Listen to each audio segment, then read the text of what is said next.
हिंदुस्तान चीन और पाकिस्तान का टेटुआ दबाने का इंतजाम कर चुका है। भारत ने अपने दुश्मनों को जलाकर राख करने का एक और हथियार बना डाला है, जिसकी आहट भर पाकर चीन बेचैन है और पाकिस्तान के होश फाख्ता है। भारत ने एक साथ 10,300 बमों से हमला करने की तकनीक इजाद कर ली है।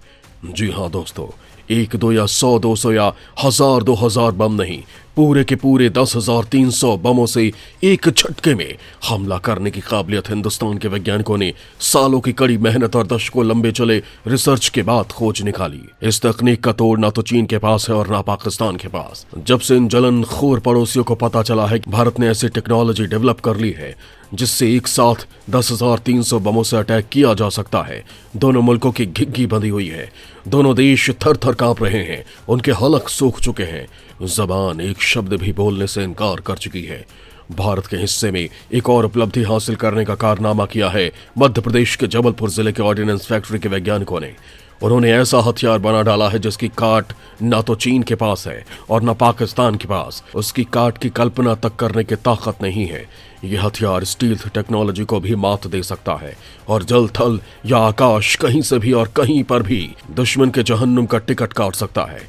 हिंदुस्तान की इस उपलब्धि से भारत का डंका पूरी दुनिया में बज गया है। हमें यकीन है कि हमारे बेहद इंटेलिजेंस व्यूअर्स अब तक गेस कर चुके होंगे कि हम हिंदुस्तान के किसी बेहद खास और सीक्रेट हथियार की बात कर रहे हैं। अगर आप भी ऐसा ही गेस कर रहे हैं तो आप बिल्कुल ठीक सोच रहे हैं दोस्तों। तो हिंदुस्तान ने चीन, पाकिस्तान और अपने दुश्मनों की कब्र खोदने के लिए कौन सा हथियार बना डाला है जिससे पीएलए की नींद हराम है और पाकिस्तानी आर्मी के हाथ पांव फूल रहे हैं। अब ज्यादा देर न करते हुए आपके सामने इस सवाल का जवाब दे देते हैं। बस आप इस वीडियो को पूरा देखिए, वो भी बिना स्किप किए हुए। दुनिया में बजा स्वदेशी का डंका। दोस्तों, हिंदुस्तान ने अब अपनी काबिलियत के बूते अंतरिक्ष, medical, defence, education, marine, science और एविएशन समेत तमाम सेक्टर्स में दुनिया को दिखा दिया कि अब भारत किसी से कम नहीं है। एलएसी से लेकर अंतरिक्ष तक हिंदुस्तान के खिलाफ साजिशें रचते चीन को अब भारत ने उसकी नानी याद दिलाने के लिए बेहद ताकतवर हथियार बना लिया है। यह हथियार ऐसा है कि एलओसी पर पाकिस्तान भी चूप पटाक करने से पहले कम से कम 10,300 बार सोचेगा। मध्य प्रदेश के जबलपुर जिले में स्थित ऑर्डिनेंस फैक्ट्री ने भारत की सैन्य शक्ति का विस्तार करते हुए सेनाओं के बाजुओं में फौलाद भर दिया है। देश के दुश्मनों पर कहर बरपाने के लिए 500 किलोग्राम के जनरल पर्पस बम बना रहा है। जीपी बम को किसी फाइटर जेट से गिराकर दुश्मन की मौत की गारंटी दी जा सकती है। ये इकलौता बम ही युद्ध भूमि का नक्शा एक झटके में बदलने का मादा रखता है। इस बम से तबाही तो मचाई ही जा सकती है, ये मजबूत से मजबूत बख्तरबंद के भी चीथड़े उड़ा सकता है। जीपी बम का धमाका ऐसा कि ये आग और तबाही को सुनामी ला देता है।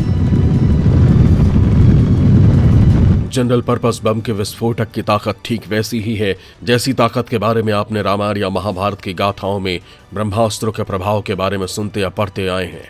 एक सेंटेंस में कहे तो जीपी बम का काम युद्ध क्षेत्र को एक ही झटके में तबाह कर देना है।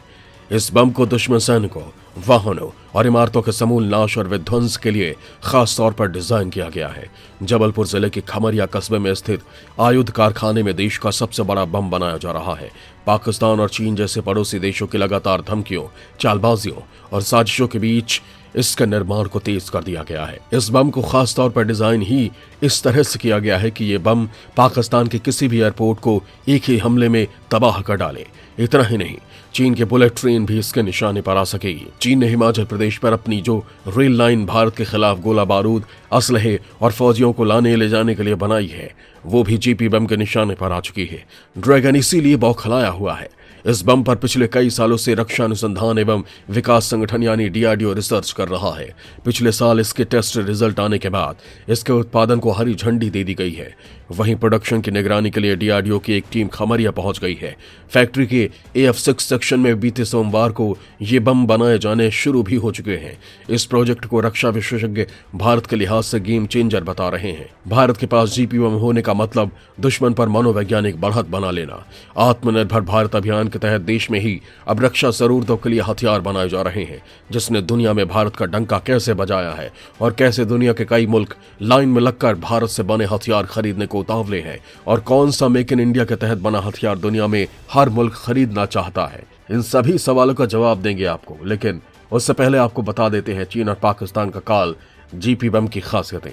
सामान्य जीपी बम 500 किलोग्राम वजन के साथ 1.9 मीटर लंबा होगा। इस हाइपर एक्सप्लोसिव बम को बनाने के लिए पुणे से high energy materials research laboratory की टीम ऑर्डिनेंस फैक्ट्री भेजी गई। जीपी बम अपने आप में 10,000 से ज्यादा बमों का एक खजाना है। हर बम में 15-15 mm के 10,300 स्टील के गोले लगे होंगे। विस्फोट के बाद हर शेल 50 मीटर तक के टारगेट का शिकार करेगा। यानी जीपी बम खुद में 10,300 बमों के एक फौज को समेटे हुए दुश्मन पर तबाही बनकर टूटेगा।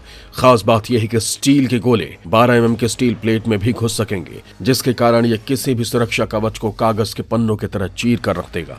बमों को इस तरह से डिजाइन किया गया है कि इसे जगुआर और सुखोई Su-30 MKI में भी लोड किया जा सकता है। इससे भारत की रणनीतिक ताकत में बेतहाशा बढ़ोतरी होगी। मोदी सरकार भारतीय सेना के जल्द से जल्द आधुनिकीकरण पर बेहद ध्यान दे रही है। भारत की ये उपलब्धि उसी ओर बढ़ाया गया कदम बताया जा रहा है। जीपी बम की खबर पाकर भारत के दोनों देश एशियालू पड़ोसी देश पाकिस्तान और चीन टेंशन में है। उस पर भारत ने कश्मीर में अपनी क्रूज मिसाइलें पहले से ही तैनात कर रखी है, जिससे पाकिस्तान और चीन दोनों पहले से ही परेशान हैं। भारत एक और हथियारा बम विकसित कर रहा है, जिससे दोनों दुश्मनों की हवा टाइट हो गई है। जीपी बम रणनीतिक दृष्टि से भारत के लिए बेहद महत्वपूर्ण है। जीपी बम भारतीय सेना को न सिर्फ जंग के मैदान का अजय योद्धा बनाएगा, ये भारतीय सेना को और फौलादी बना देगा। दोस्तों, ये तो रही भारत के दुश्मनों के किलर बम जीपी की बात। भारत डिफेंस इक्विपमेंट को बड़े पैमाने पर बना भी रहा है और एक्सपोर्ट भी कर रहा है। पहले जिस भारत की इमेज दुनिया के सबसे बड़े डिफेंस इंपोर्टर देश के तौर पर होती थी, उसी भारत की पहचान अब तेजी से दुनिया में हथियारों के बड़े सप्लायर के तौर पर होने लगी है।